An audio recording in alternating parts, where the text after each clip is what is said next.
आइए जानते हैं आज की कुछ प्रमुख अंतर्राष्ट्रीय खबरों को। पहले एक नजर आज की हेडलाइंस पर। जामा मस्जिद में लड़कियों की एंट्री पर रोक, बवाल बढ़ने पर पीआरओ ने दी ये सफाई। जंगल के पास फ्लैट दिल्ली आने के 10 दिन बाद मर्डर, आफताब ने ऐसे बुनी श्रद्धा की हत्या की साजिश। सैयद आसिम मुनीर होंगे पाकिस्तान के अगले सेनाध्यक्ष। गहलोत बोले पायलट ने गद्दारी की, सीएम कैसे बन सकता है, कहा जिसके पास 10 विधायक नहीं हो उसे कोई स्वीकार नहीं करेगा।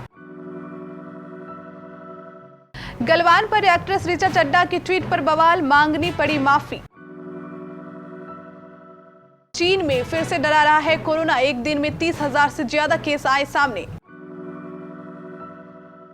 गुजरात चुनाव, मोदी किया इलेक्शन तो सद्दाम हुसैन और गद्दाफी ने भी जीता, राहुल का वो तंज उल्टा पड़ गया। अनवर इब्राहिम बने मलेशिया के नए प्रधानमंत्री, सोजीमो और भ्रष्टाचार के आरोप में जेल जा चुके हैं, किंग सुल्तान अब्दुल्ला ने नियुक्ति की है। एनिमल फिल्म से रणबीर कपूर का नया लुक वायरल, दिख रहे हैं खूंखार।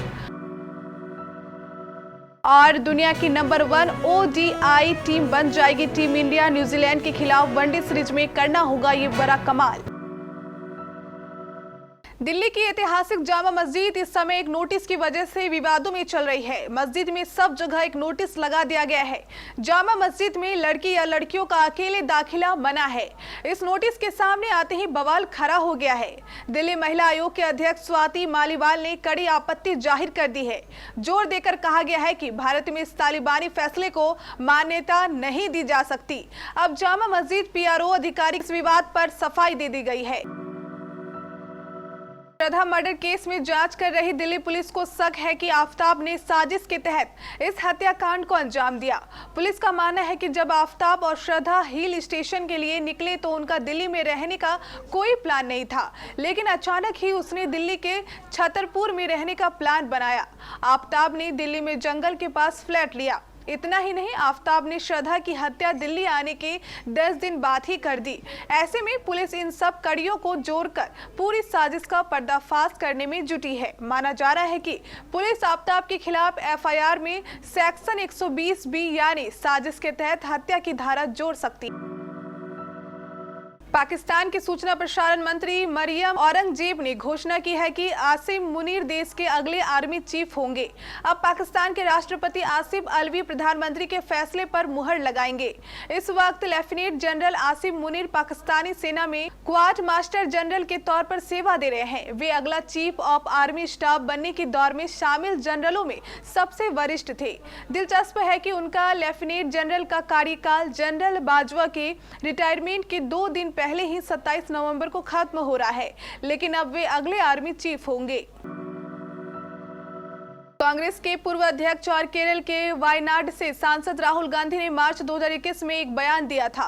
उसमें उन्होंने कहा था कि इराक के तानाशाह सद्दाम हुसैन और लीबिया के मुअम्मर गद्दाफी भी चुनाव जीतते हैं। अमेरिका के ब्राउन यूनिवर्सिटी में प्रोफेसर आशुतोष वासनय के साथ ऑनलाइन बातचीत के दौरान राहुल ने कहा था कि सद्दाम हुसैन और लीबिया के मुअम्मर गद्दाफी भी चुनाव करवाते थे और जीतते भी थे। ऐसा नहीं था कि लोग वोटिंग नहीं करते थे, लेकिन उस वोट की सुरक्षा के लिए कोई संस्थागत ढांचा नहीं था।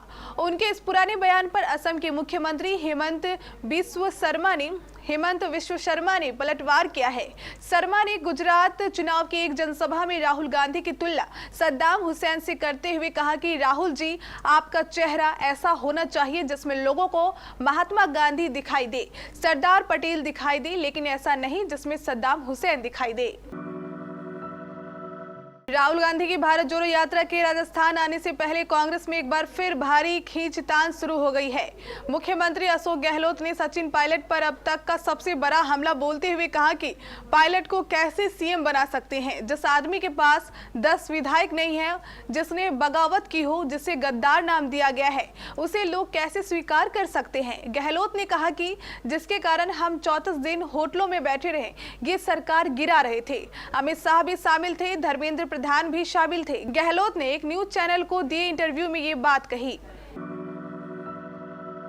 बॉलीवुड एक्ट्रेस ऋचा चड्ढा अपने एक ट्वीट को लेकर ट्रोल हो गई है। ऋचा ने उत्तरी सेना के commander lieutenant general Upendra Dwivedi के बयान पर प्रतिक्रिया दी थी, जिसमें उन्होंने कहा था कि भारतीय सेना पाकिस्तान के कब्जे वाले कश्मीर को वापस लेने के आदेश को पूरा करने के लिए तैयार है। बॉलीवुड एक्ट्रेस ऋचा ने सेना के अधिकारियों के बयान के ट्वीट को रिट्वीट करते हुए लिखा, गलवान सेज हाई।